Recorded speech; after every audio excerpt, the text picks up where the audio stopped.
How to fix depression? Don't identify. It's our ego that's depressed, not us. Our ego lives within us and we associate with it. So don't identify with it, and that's the end of it. Example of this is many moments throughout our day.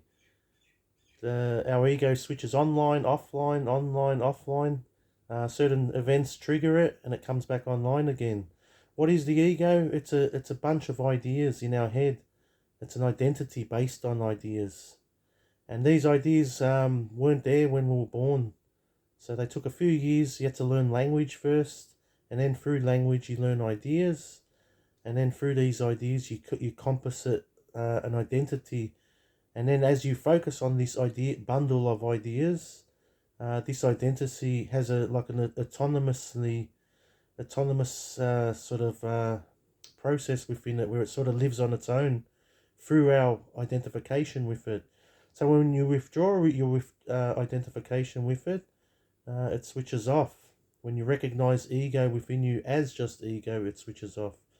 So examples throughout our day, our ego switches on and off. So depression is you have to be a somebody that's depressed, and that somebody is that bundle of ideas. Whereas who we are, which is consciousness, the consciousness doesn't consist of ideas. It's like the cinema screen which allows the movie images to be projected on it. That's what we are. We are like the movie screen, but we are not that projects onto the movie screen. What can be projected on the movie screen is endless. And whatever is on the movie screen, when we focus on it, we interpret that movie as being us. But it's not. It's just a bunch of light bouncing off a white backboard.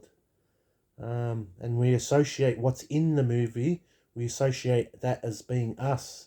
And that's why ego is so tricky, because it's in us.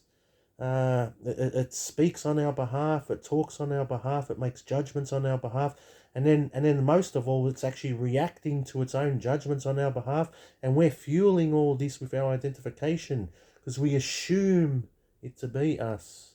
That's what causes ego. The end of this assumption process is to see if you can recognize what is making this judgment to this particular thing, and notice the disturbance, and then see if you can generate a distinguishment and discernment within yourself, to sort of feel yourself as, I'm the one that's looking at this identity, this personal identity. I'm the one that's looking at this autonomous speaker within me.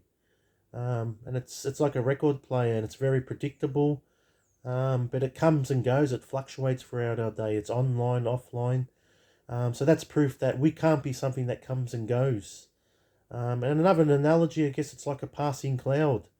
It's a cloud. We're like the sky, the cloudless sky, and our ego is like a cloud that temporarily comes into view, and we look at it and we say, well, we are the cloud, but we're not. We are the sky that enables the cloud to exist.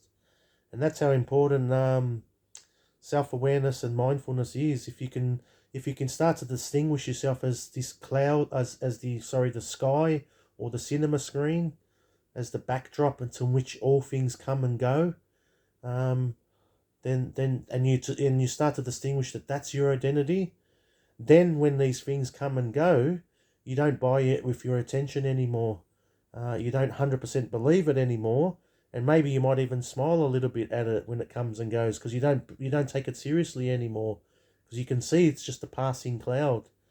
And that's the end of depression. And obviously, this has been documented for many decades, but the whole physiology of health, physical health, as you focus on this idea-based identity, it corresponds in particular tension within the body.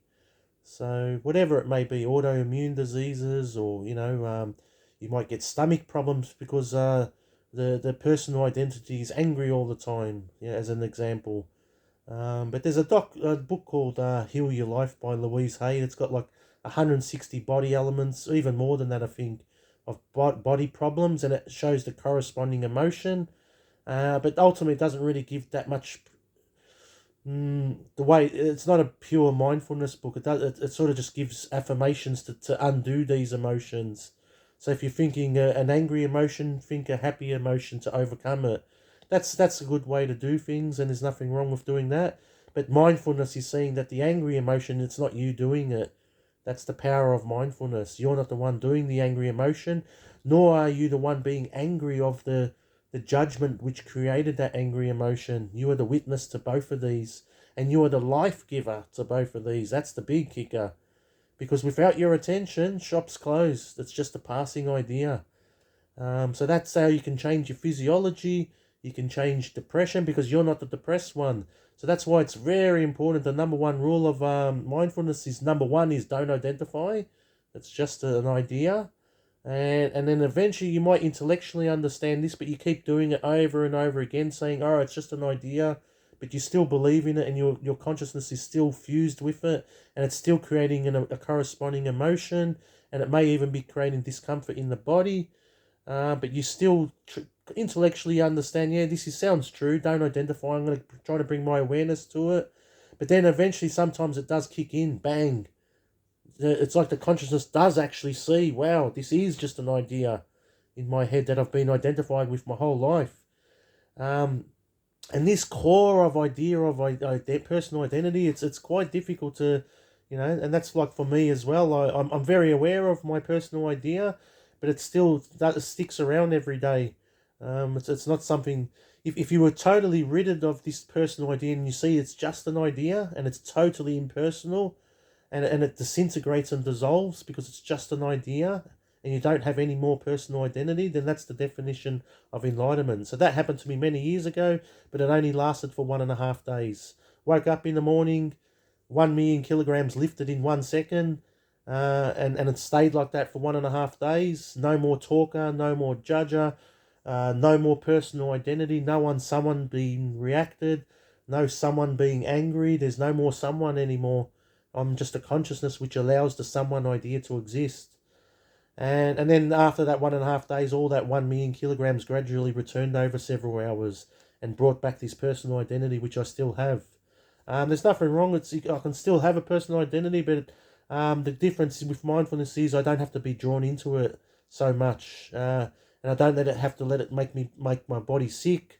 Get into debates or resentments that go for months or years on end, and develop an identity out of this bundle of ideas in my head.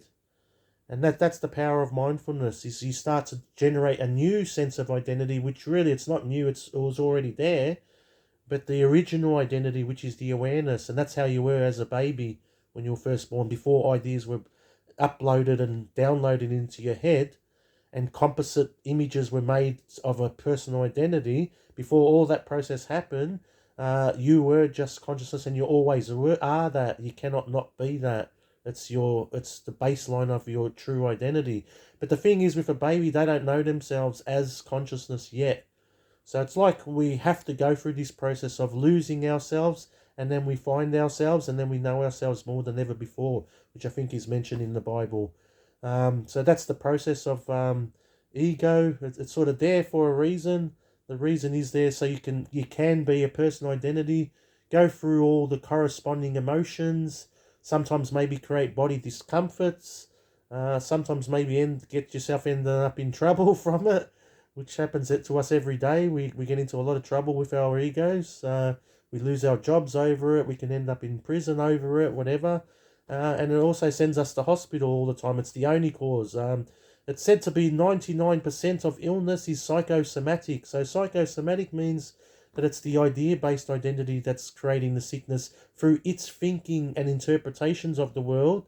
And we identify as that being us making those interpretations. And then it becomes our self-manifested reality. So this is, it's so hard to undo. It's not easy, mindfulness, because it's our root identity. And how can you live your life without being a someone? Sounds impossible. But we're actually doing it every day. We're doing it. Like if we're watching TV, we temporarily forget about our someone identity, many times throughout our day. And sometimes if you've got lots of depression, then you're in a constant state. But everyone ultimately is in some fusement with this personal identity in the background. Because the difference between enlightenment and non-enlightenment is a million kilograms difference in feeling. It's like 1 million times orgasm, where you wouldn't even have sex anymore. That's the difference of what enlightenment feels like. It's unbelievable. That's probably how the animal kingdom, because animal kingdom doesn't have an ego. They don't have that ability to create ideas in their head, and then composite these ideas and create an identity. Another important thing to notice is that the ideas constantly change. Our 5-year-old personal identity is different to our 45-year-old personal identity, to our 65-year-old personal identity. So we cannot be that changes. And we definitely can't be something that wasn't even there when we were 1 year old. So you can start to picture in your head, because I've had these conversations with people, and people say, no, Pete, you're wrong. We are this personal identity. This is me, I'm me. But it's not. It seems so much like us because it's in us. It's speaking on our behalf. It's talking on our behalf. It's making judgments on our behalf. And it's reacting on our behalf. And it's all autonomous. But it's because it's one thing that our spotlight of attention is focusing on it all the time. And that's what gives it life. That's what keeps it fueling. And when you withdraw your attention away from it, so that's what meditations are, where you focus on your breath instead of focus on this someone idea. That's another way of doing it. But mindfulness is different. Mindfulness is you're not interested in taking attention away from the someone idea. You're interested in looking at the someone idea and generating a distinguishment, a discernment, a cognition that I am not that I'm looking at. I am not that is being experienced. Everything that is experienced comes and goes. I am that allows that to happen. I am the life giver of that. And then that's where your true power lies. I am the life giver of that. And if I don't give it life anymore, I'm unplugging those ideas. Because idea is just neutral ultimately. Every idea is neutral. And ultimately the world is neutral. Without the never-ending distortion of never-ending judgments and interpretations of our ego, the world is ultimately neutral. Example of this is the things that used to make us cry now make us laugh. How is that? The same situation. Or another example is you're in the same room with your best friend. They're getting upset and you're not. And the same thing happened to both of you. Why is that? Because their ego has made an interpretation and yours hasn't. And your ego doesn't have the ability to make that interpretation. And you look at them and thinking, how can you get upset over this? It's no big deal. But it is a big deal because their ego identifies and it's become part of their personal identity to make judgments to these particular situations. And then the reverse is opposite, that you may have certain things that your best friend doesn't have. And your best friend says to you, how can you do that, Pete? How can you get upset? I've had many people, everyone's had this in their life where your best friend says that to you, or your boss, says, how can you get upset? Why are you upset? Can't you just let it go? Can't you? But you can't, because your personal identity is invested in its identity with this judger, and you're associated you as being the judger of that situation. And until you generate that cognition and which is the discernment. I like using that word, discernment and distinguishment. See, there's something that happens like a click. It's a switch that happens inside yourself, and suddenly you get it. Hang on a minute. The penny drops, as they say. I can see now that that's not me. I believe that to be me wholeheartedly my whole life. And then and that's what happened to me when I've been doing mindfulness, I don't know, 25 years, and it's after 1 year of listening to The Power of Now and A New Earth by Eckhart Tolle, like a training to learn about mindfulness. I started it, and on the first day I started it, bang, an enlightenment happened. Because I first saw a structure, this repetitive judgment structure in my head that'd been going on like a record player for decades. And the first time in my life I looked at it and I saw that's just a judgment structure. And I could see that that's not me, that's just a judgment structure. And then bang, it's like I lost 1,000 kilograms in an instant. Then the second day of doing mindfulness, same thing happened. Another judgment structure come. Bang, enlightenment. Not full enlightenment, just like 1,000 kilogram lifted in an instant. Euphoric feeling. And as explained before, that euphoric feeling, it's because that's trapped pieces of your focused attention trapped in those ideas.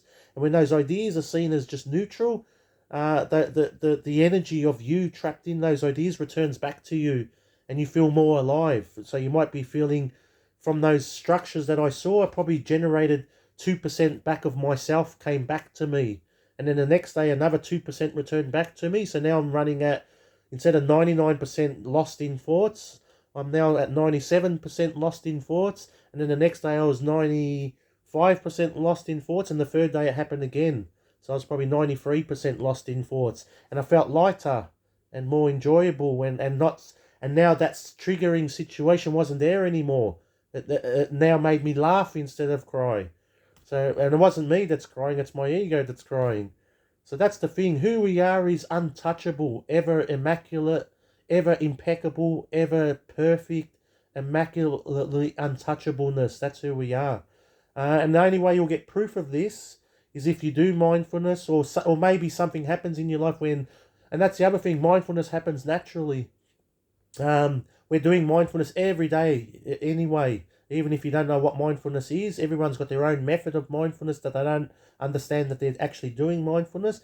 And that's the things that used to make us cry now make us laugh. So we're always our ego's getting upgraded like a mobile phone every day. It's new ideas are added and many ideas are deleted every day, and this process keeps happening. But ultimately, we have to get off our ego, guys. Hang on, sorry, my hand's getting a bit numb. It's been said before, our ego's like a sinking ship. If you keep identifying with your ego, you'll go down with it. Especially if you start getting into the senior years, because this personal identity it's a dysfunction. It's not real because you're not an idea. You're the one that gives life to ideas.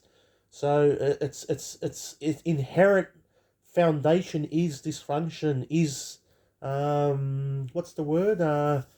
Is disturbance. Because what it is it's like a, I don't know, like a electricity focusing on something that's not meant to be plugged in, and that's what you're like living. And the more you're focusing on something that's not meant to be plugged into, it's creating more disturbance. That's maybe another analogy.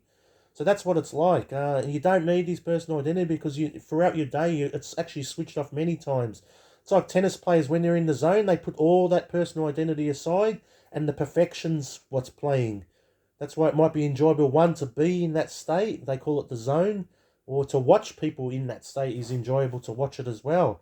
Because we're watching people, I think even these ancient traditions, they used to dance for 10 hours until their personal identity eventually was forgotten. And then they'll be dancing in that state of the zone. There's many examples of this, like when we're in the zone. And we know, how perfect and effortless. We're not thinking on how to do things. And a practical example is when we drive a car. We're using our mind and we're putting the clutch on and the gears changing and we're clunking the gears. But then after, as you start putting all that mind aside and stop trying to think about how to drive a car and just drive, as you become, after 10 years of driving, you don't even, you're driving effortlessly. You don't need you don't even recognize that you're changing the gears when it needs to be done, and same with our jobs. Our egos make so much dramas about this job so hard on the first day of work, and I can't do this job. Like, I had this experience where I did this job and I would have been dead after 7 days. That's how much dramas my ego was making. I was rinsing car yards and there was 400 cars. I took over this contract. And then on the first day, after doing 8 hours non-stop from midnight to 8 in the morning, I looked at it, I had like diarrhea and my ego's making all these dramas. And then I looked at it and then the next day I thought, I'm going to do something about it. So I got into the car yard that night at midnight and I looked and I thought, what am I doing? I'm getting the drying chamois as the birds are tweeting. How hard's that? I'm just drawing one panel. And then I was able to cognitize and discern that it's I knew it anyway, was my ego making the drama, that ultimately a car yard's neutral, wetting the cars and drying cars is neutral, and it's my ego saying that because there's 400 cars, that's it's using the word TOO, too, it's too much. And that's what was creating the ego to be stressed. And I was identified with this whole process. So I was able then, after that second or third day, I think I lived 2 days in the misery of my ego. And then I did that meditation. I'm just doing one panel, not that hard. And then in a week, I turned this misery where I would have created bad health problems and stress, and I got rid of all that and I turned it into acceptance. And then from acceptance, I turned it into enjoyment. And then to rub the ego's nose in it, I actually added 3 more car yards onto it. So I was doing like 700 to 900 cars every morning, and I got faster and faster. I sewed 2 chamois together to increase the efficiency. I pre-abrased the chamois so they had better absorption. I brought a ringer to ring the chamois, and I went from like 6 minutes a car down to 60 seconds a car. So I was able to do like not 700 cars every morning in 8 hours. And I did that for 7 years without a holiday, because I was the owner operator of my business, and I only took 4 days off a year. I had no holidays for 7 years. Did that, and I mastered it. I realized it was just shamming, one panel at a time. And so ultimately, that's where everyone's got examples of this in their life. We turn mound hills into mountains, our ego does. And it's because we identify with it as us being the mountain judger that makes the mountains appear. But ultimately, all things are neutral. And we've all done this. Everyone's had a job. Seems so stressful at the start, and then after a few years of doing the job, they're a master at it. They're good at it. And that's what they've mastered, is deleting all those judgments that criticize and make comments about the work that they're doing. So that's it. All right, thanks guys. Thanks for watching. See you later. Bye. Hang on, where's the pause button? Stop.